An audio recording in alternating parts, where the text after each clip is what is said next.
오전에 말씀드렸던 대로 요한의 세례라고 하면은 여러 가지 신학적으로 설명할 내용들이 되게 많아요. 근데 우선은 유형교회, 우리가 교회고요.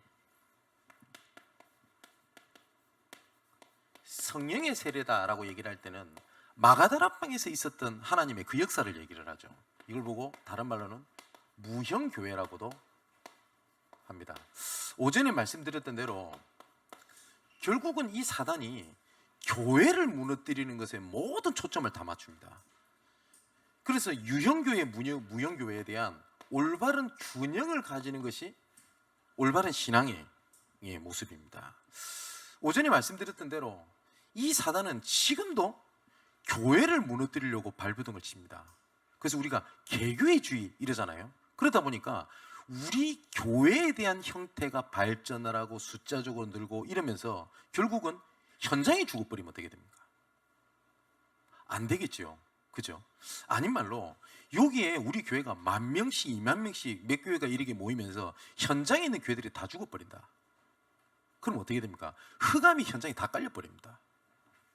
그거는 하나님의 계획이 아니거든요. 그죠? 반대로 지금 교회에 대해서 갈등을 가지고 있는 사람들이 되게 많습니다.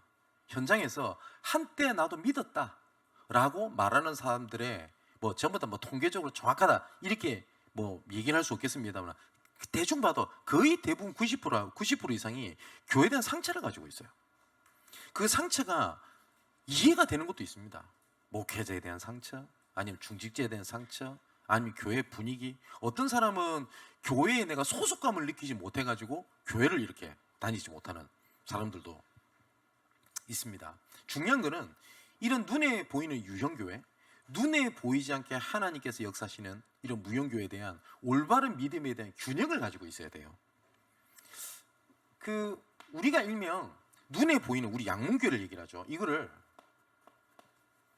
로컬 처치라고도 합니다. 눈에 보이는 교회. 그리고 현장에 보이는 교회를 파라 처치라고도 해요. 이 로컬 처치는 모이는 교회라면 이 파라 처치는 흩어지는 교회입니다. 이 두 가지가 균형을 이루어야 되겠죠.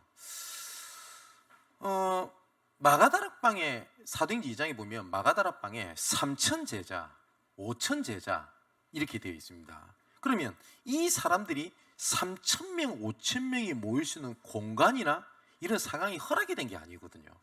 그럼 다시 말하면 마가다락방에 모였던 이 교회가 3,000, 5,000 제자를 움직일 수 있는 눈에 보이진 않지만 시스템을 가지고 있었다는 얘기입니다.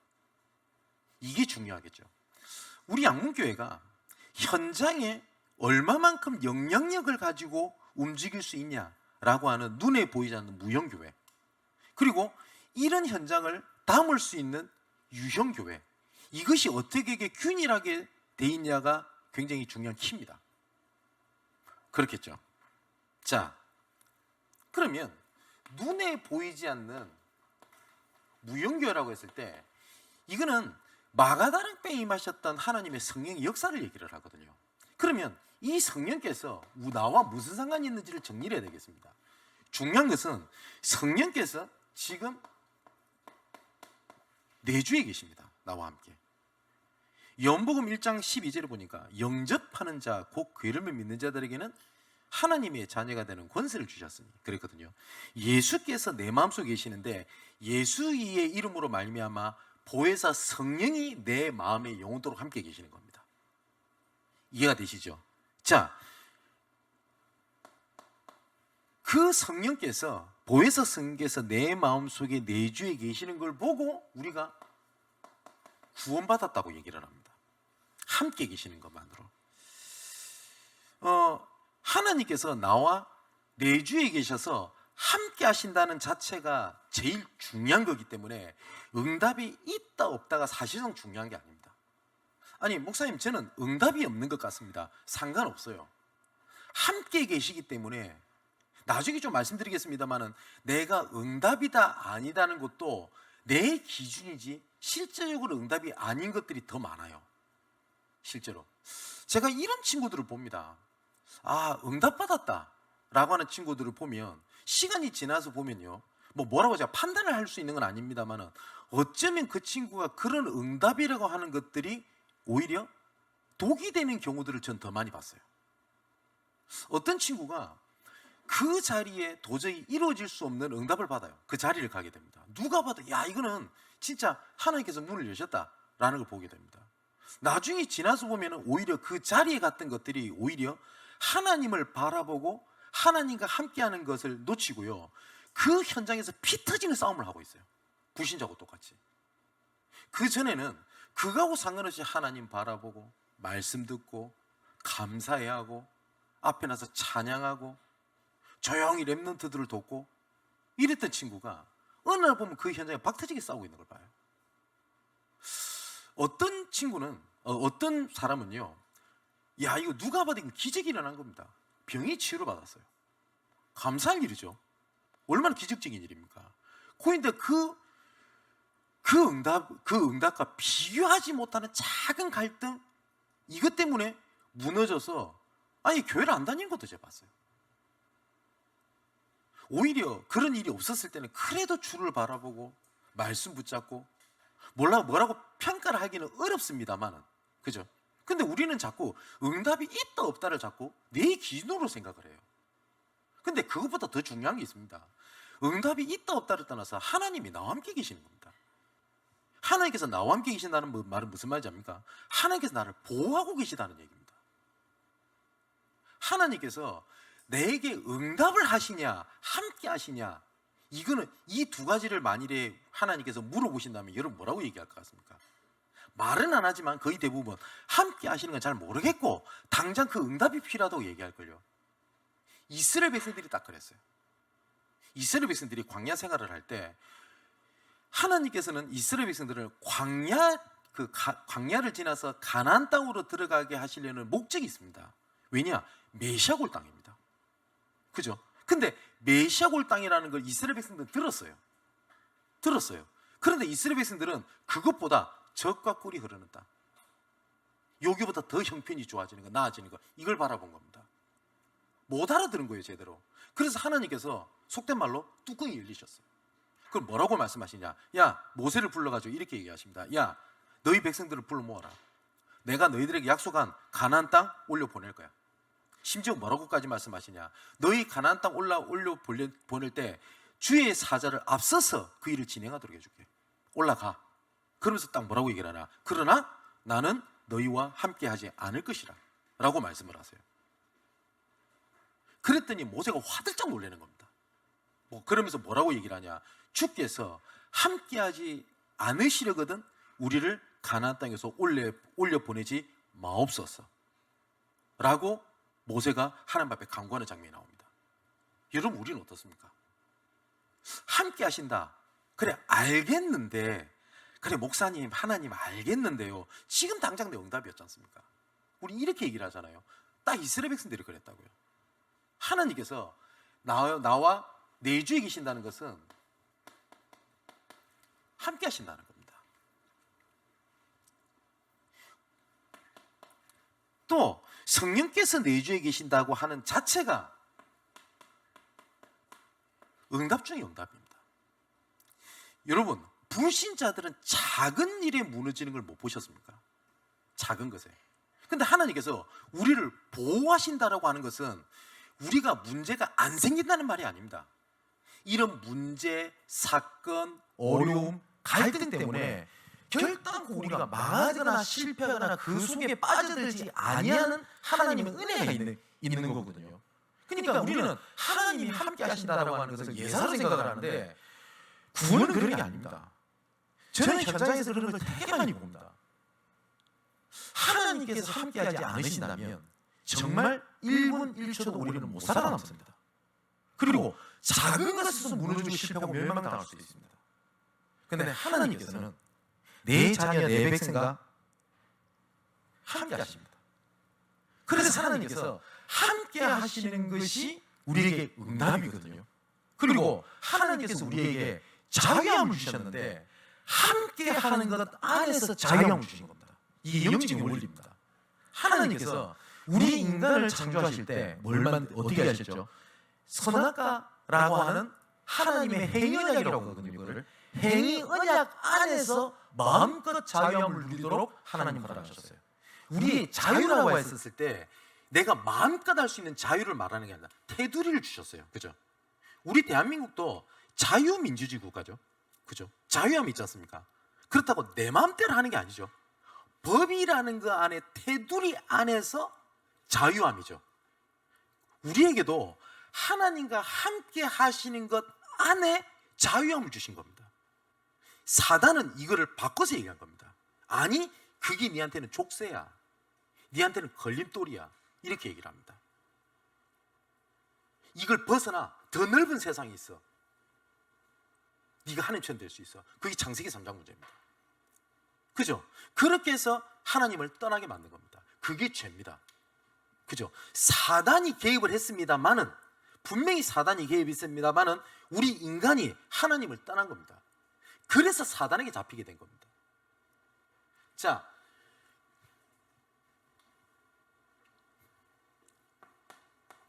여기 안에 하나님께서 회복시키신 은혜도 이 안에 있습니다. 그래서 딱 기억해야 될 것은 하나가 뭐냐면, 하나님이 나와 함께 계신다는 겁니다. 그게 우리한테 구원받은 거고요, 응답이고 회복입니다. 그래서 하나님께서 말씀하신 겁니다.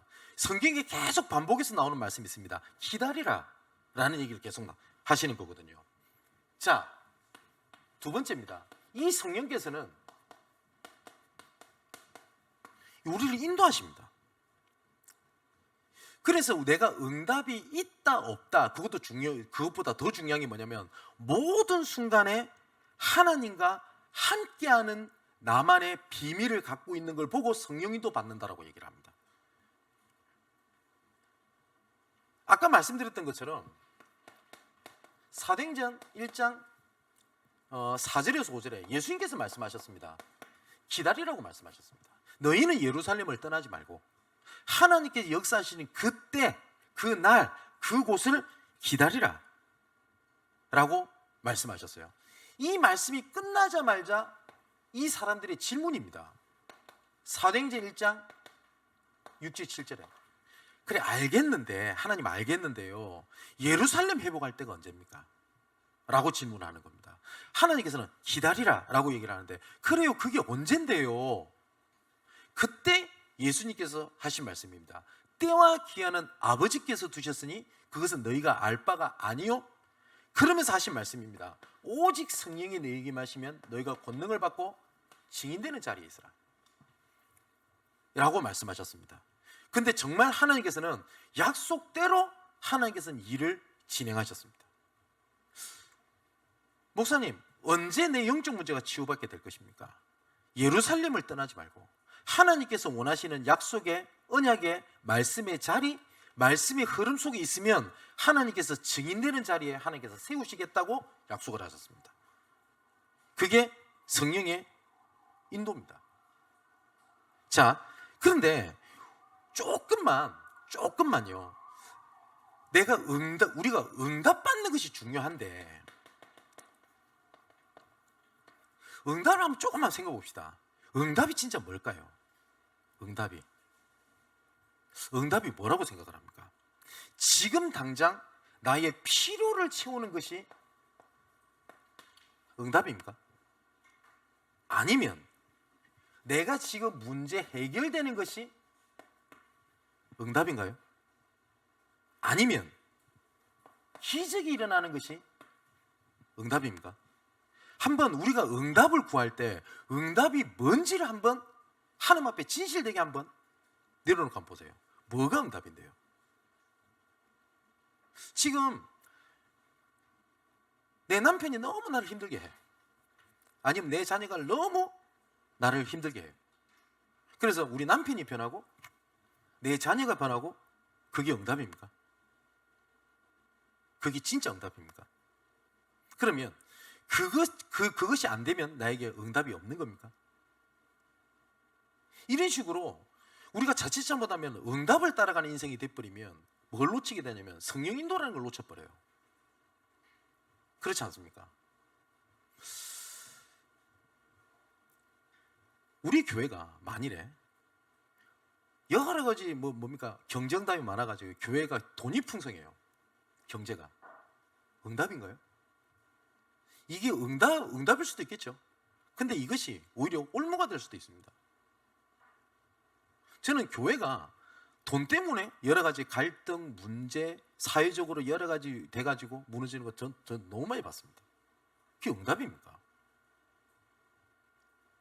근데 우리가 자칫 잘못하면 응답을 내 기준으로 응답이 있다, 없다, 저 사람은 응답을 받았다, 못 받았다 라고 생각을 해요.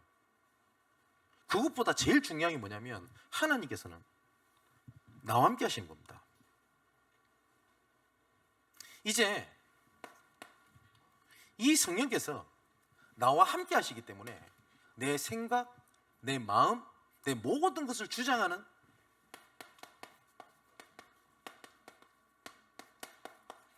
성령 충만입니다. 조금만 뭘 생각을 하면 되겠냐? 성령 충만을 놓고요. 하나님께서는 역사하실 때 반드시 어떤 기준을 가지고 하나님께서는 인도하시고 역사하시고 충만케 하십니다.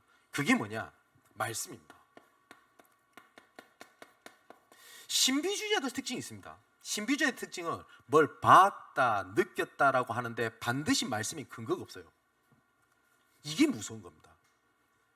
간혹 가다가 혹시 이런 분 보셨습니까? 어느 목사님이 제가 예전에 저 은평구에서 사역을 할 때 어떤 그 분을 복음을 전했는데 이분이 어느 날 저를 안 만나요. 안 만나려고 하더라고요. 그래서 뭔 일인가 싶어서 봤더니 이분이 화장품 가게를 운영을 하시는데 어떤 목사님을 만났대. 제가 그때 전도사 강도사 때인데 그냥 알고 봤더니 이분이 얼마만큼 신통하냐, 자기가 오늘 매출이 얼마인지를 기도하더니 알아맞추는 거예요. 근데 진짜 그게 정확하게 알아맞혔대요. 얼마나 신통합니까? 그죠? 그러면서 막 판단을 하더랍니다. 당신이 만나고 있는 사람 중에서 이런 사람 만나면 어려움이 생길 거고, 그러니까 자꾸 판단을 해요. 그러면서 당신 아들은 뭐가 어떻더라고 얘기를 해요. 그럼 이분이 이제 덜컥 겁을 먹은 겁니다. 이제 증거 보여줬잖아요. 얼마를 매출을 벌었는지, 진짜 기대해서 알았는지, 몰래 계산서를 받는지 모르겠습니다만 어쨌든. 근데 이게 왜 틀렸는지 압니까? 야고보서 4장에 보면 재판자와 판단자는 하나님이시기 때문에 어느 누구도 사람을 판단할 수 있는 권세를 사람에게 주신 적이 없어요. 하나님은 말씀이 분명히 그렇게 기록되어 있어요. 그죠? 어느 날 제가 그 기도원을 갔다 오고 막 성령 충만 받아가지고 강단 앞에 딱 섰더니 딱 쳐다보면서 누구 지사님 지난주 무슨 죄 지었죠? 이게 눈에 보인다. 그 귀신 들은 겁니다. 그거 성령 역사 아닙니다. 그렇잖아요. 성령 충만은 어디에서 오냐? 성령의 역사는 어디에서 진행이 되냐? 반드시 말씀이 기준입니다. 하나님께서 이렇게 말씀하셨다라는 것을 붙잡았을 때 하나님께서 일을 진행하시거든요. 그죠? 어떤 지금까지 내가 들리지 않던 말씀이 어느 날 말씀을 듣는 중에 어떤 하나님의 말씀이 내 가슴에 딱 부딪힐 때가 있습니다. 그죠? 이게 나한테 말씀이 힘이 되거든요. 그때 주께서 역사하십니다. 그래서 조금만 오늘 오전에 말씀드렸던 것처럼 어떤 것이 하나님의 뜻을 이루는 것인가 라고 하는 근심 속에만 있어도 그게 성령 인도받고 성령 충만받는 데 중요한 키가 돼요. 이번에 주신 하나님의 말씀이 내하고 지금 무슨 상관이 있냐? 그럴 때 있을 거 아닙니까? 왜 하필이면 하나님께서 내게 이런 말씀을 주셨지? 그럴 거 아닙니까? 그때입니다. 그때. 이 말씀을 듣게 돼 붙잡았을 때 중요한 거는 이제 이걸 가지고 전체를 보는 눈을 가지고 하는 겁니다.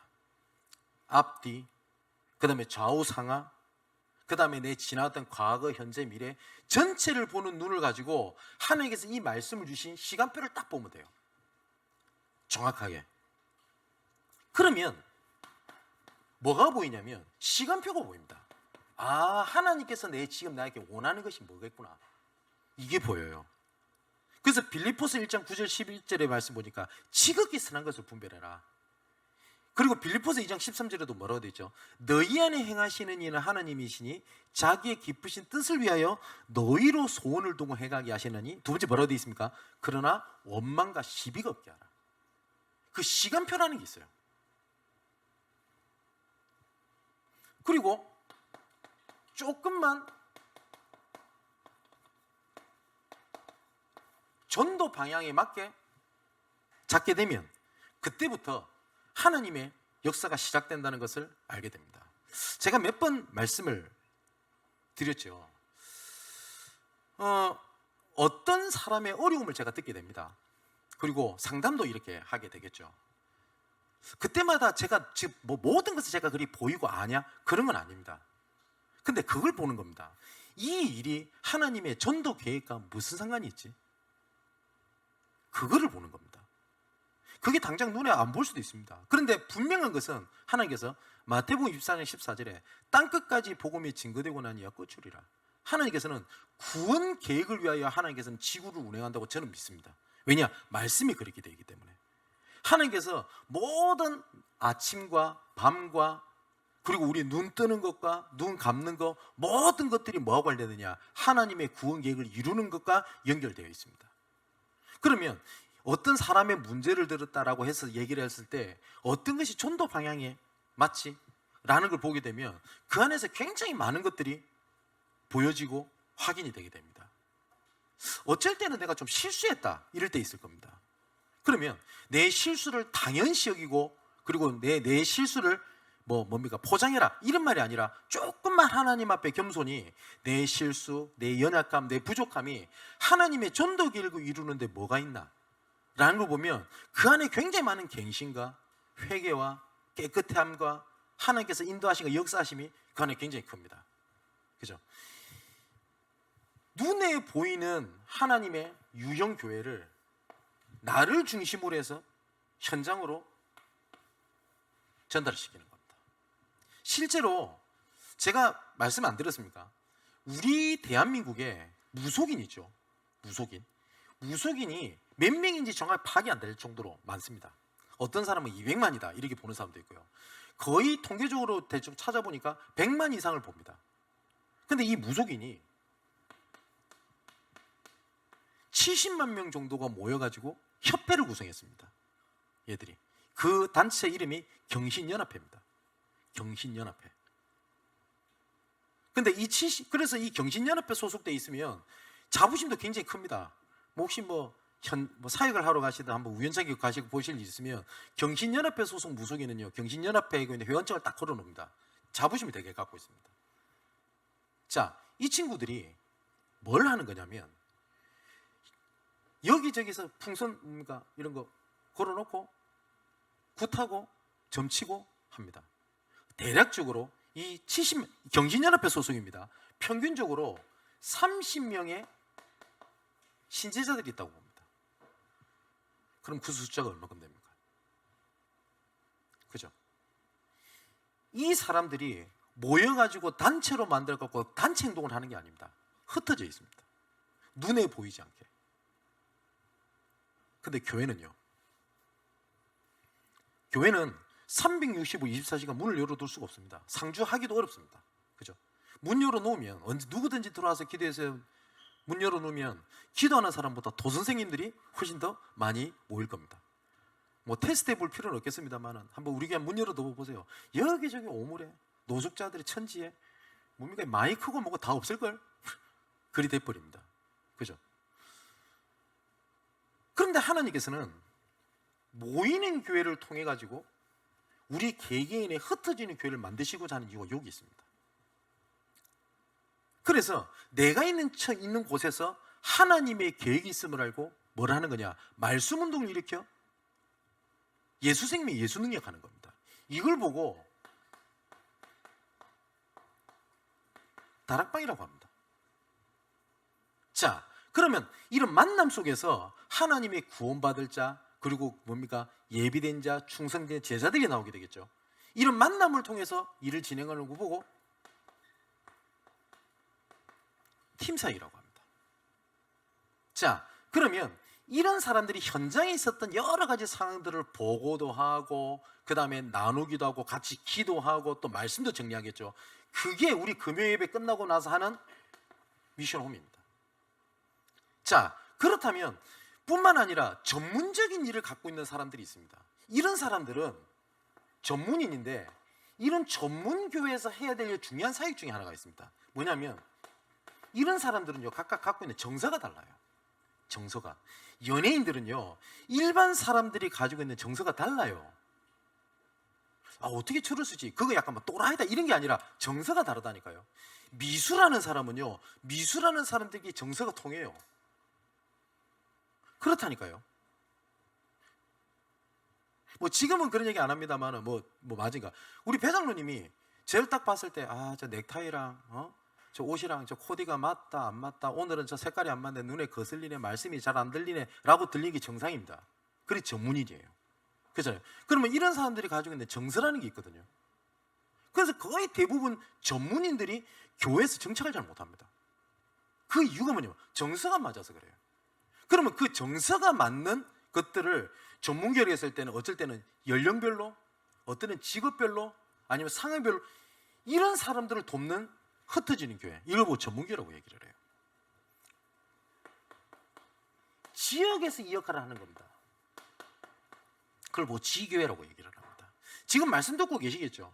의왕에 지금 모이시는 분들이 예를 들어서 원하고 한다고 하면 우리 교회에 모여가지고 같이 예배를 드리는 분위기 더 좋을 수 있습니다. 몇 사람 되니까. 그죠? 그런데 사실상 이분들은 건강적으로도 그렇고 그리고 지역적으로도 그렇고 여기는 복지지교를 하는 게 맞아요. 이쪽 사람들이 언제든지 복음을 들을 수 있고 연결될 수 있는 지역이 맞다면 그쪽 지교에서 예배를 드리는 게 맞아요. 그래서 처음에는 이런 말씀도 하셨어요. 지금 듣고 계시겠죠? 교회 매주 올 수 있도록 못하겠습니까? 우리 강장로님 통해서 하든 할 수 있는 방법 많아요. 지역에서 예배를 드리려 하는 이유는 요것 때문에 그렇습니다. 이 두 가지가 통하기 때문에. 어쩌면 복지 전문교회가 될 수도 있고 지역 지교가 될 수도 있겠죠. 자, 이런 일을 하자고 우리가 모이는 교회, 흩어지는 교회를 하자는 겁니다. 이제 결론을 맺겠습니다. 하나님께서 우리에게 교회를 세워서 성령의 인도와 성령의 충만을 주시는 마지막 결론이 있습니다. 결정판이. 성령께서 우리에게 역사하시고 성령 충만을 주시는 목표가 있을 거 아닙니까? 이유가 있을 거 아닙니까? 그 목표가 뭐냐? 증인되게 하시는 일이 있습니다. 그죠? 오직 성령이 너희에 충만하신 성령이 너희에게 임하시면 너희가 예언해라. 그리고 너희가 방언을 받아라. 예, 다 맞습니다. 성령께서 역사하시면 방언도 할 수 있고요. 성령께서 역사하시면 하나님께서 말씀 은사도 주십니다. 그리고 여러 가지로 하나님께서 은사를 주셔서 일을 진행하십니다. 이 모든 것의 방향은 어디에 있냐? 그게 나타나는 현상이 있는 게 아닙니다. 어디에 있냐? 증인되게 하시는 게 있습니다. 그리고 하나님의 교회의 덕을 세우려는 게 하는 것에 있습니다. 그건 분명합니다. 그리고 하나님께서 각자에 따라 성령이 충만한가 하나님 은사를 주시는 게 다 다릅니다. 그렇겠죠? 목사인 제가 모든 걸 다 여러분들과 다르게 다 뛰어나게 모든 걸 갖고 있습니까? 그렇지 않습니다. 그죠? 그럼 우리 장로님들은 우리 어쩌면 교회의 행정상 최고의 지도자라고 할 수 있는데 이런 리더들이 다 가지고 있습니까? 그렇지는 않습니다. 어떻게 하는 거냐? 한 밑에서 선을 이루는 겁니다. 부족한 부분을 땡겨주고 부족한 부분을 메꿔주고 해서 어떻게 하니까 하나님의 교회를 덕이 있게 만드는 겁니다. 그 역할을 하는 여러분 되시기를 주님의 이름으로 축원을 드립니다. 오늘 오전에는 유형교회, 그리고 오늘 오후에는 무형교회, 성령 역사에 대한 얘기를 말씀을 좀 드렸습니다. 교회를 잃어버린 교회의 축복을 회복하는 한 주간 일평생 되시기를 주님의 이름으로 축원을 드립니다. 기도하겠습니다. 아버지 하나님, 약속하신 주의 성령을 이 시간 충만하게 하여 주시옵소서. 이 시간 오직 성령이 내 임하시면 증인되게 하시겠다고 약속하셨던 것처럼 이 시간 성령의 충만함으로 내 각 분야, 모든 지역, 만남, 사건 속에 증인으로 세우시는 하나님의 역사가 있게 하여 주시옵소서.